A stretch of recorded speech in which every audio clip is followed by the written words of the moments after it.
Unknowing her past or feelings, William coldly exposes Eddie's finances, noting 2 years of unpaid child and spouse support. Eddie denies it's a lie, but William, unmoved, says it's no secret. She has records and checked her credit report. Eddie keeps insisting she has tried really hard, but William tells her the court has ruled she is not fit to be a parent, leaving Eddie speechless and silent. But she whispers, "I know Sarah loves me." Is this her only belief now?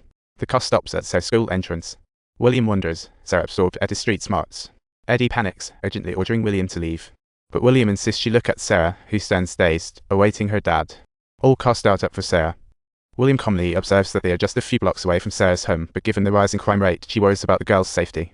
Eddie panics completely, yelling for William to leave immediately and not to come near Sarah again, but William stands her ground. Faced with this danger, Eddie gives up all dignity and resistance, showing her surrender, feeling deeply sorry for crashing into William's. She implores William to inform her exactly what she wants, reassuring him that she will indeed comply, while also entreating him to trust her that she would never harm Sarah. Please do not doubt her. This little girl hasn't done anything wrong. I'm giving up. Seriously, just stop. Stop, Eddie. Is this what you really wanted? Don't stop now, Eddie. Don't do this. Don't go there. Seriously, stop it. No, no, no. No, no, no. Good job, Eddie. I have already got the bow and arrow ready for you. When I brought you out, did you really want to ruin all the jokes? Well, Eddie, pushed to the brink, isn't in any joking mood now. Stuffing a plastic bottle in her mouth, ignoring engine pain, she wrecks the car camera, and William tries to stop her. But Eddie can't stop. Anger, shame, and fear reach the boiling point, exploding at this moment as she stops her. No more begging, no more compromises. Under pressure, Eddie gave up hope and recorded a goodbye to her daughter. Eddie's voice, laden with regrets and love, apologizes to his daughter, hoping that she hears it. He's never been a great dad. Her voice trembles with emotion. Being her daughter's mom is the only thing that ever mattered to her. Eddie's farewell message reveals tenderness and self-reflection, forged through life's difficulties. After making mistakes, her love for her daughter remains pure and genuine, like a snack that finally stops at the shore. Eddie sees an old man approaching her. He rolls down his window to identify himself. William tells her to use a trash bag to tie her wrists up. Eddie loses it, curses, then yields to William's pressure, slowly putting on the trash bag. Eventually tied to the seat pool, William hops in the car, waving at his Glock like a trophy. She sarcastically says young folks love it too, perfect for eliminating people. Then she reveals another surprise. It's a joint. She proudly states it's now legal, like what's the big deal? She even cheekily suggests it might be why crime rates are dropping. Handing it to Eddie for a puff, William drives off. Classical music flows through the car as William casually remarks how amazing the melody is. It's her daughter Emma's favourite song when she was alive. Suddenly, she nonchalantly suggests Eddie learn more music before he dies. The air freezes. Eddie quietly asks.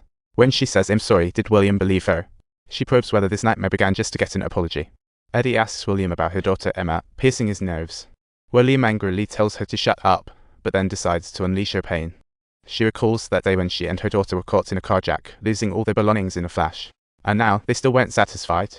Then, out of the blue, she thought this mother-daughter duo was still on her mind, and still on her mind. Where did this spiral lead? William laughed, unable to comprehend the absurdity. One moment his daughter was there, the next gone. Now with a pop, she evaporated forever, all for nothing, just like William's daughter. Her daughter didn't want to let her down either, nor did her daughter or her daughter, or was it William who was really laughing then? William says she laughed then because her brain couldn't wrap around the absurdity. Her daughter was the 1 second and gone the next, poof like magic. Now with the pop, she vanished forever over a mere $1,500 worth of street wisdom. That's ignited his rage completely. He accuses William not only of building this hellish car but also of using it to torment others, even murder in the name of justice, with sarcasm dripping. William's a twisted vigilante, yet admits it, claiming he does it for justice. But Eddie calls out all of that, pointing out that this so-called moral high ground is total nonsense. He grits his teeth and curses. He cleverly disguises it as a matter of faith, while simultaneously pointing out that the world is gradually leaving William behind. But does William even realize what the worst part is? He can't hide his unease when asking what's wrong, and Eddie bluntly points out that the worst is that William does everything, implying Emma would be ashamed of him. That comment hits William like lightning, filled with unprecedented anger and pain, and Eddie sees right through William's facade. An old man unable to cope with the loss of his daughter turns his pain into cruelty toward others, satisfying his desire for control and sadism in the name of justice. He pauses. He abruptly addresses Eddie. What exactly are you laughing at? What do you find so amusing? In this intense confrontation marked by a complete emotional breakdown, William has already completely lost his mind and his actions have become unpredictable. while Eddie finally sees through this man who seems to control the instrument but is actually just a prisoner trapped in a whirlpool of sorrow and scandal.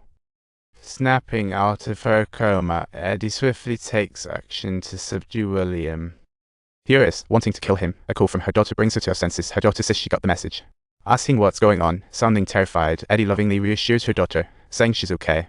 But her daughter keeps crying, her heart breaking over and over again, no matter what she says.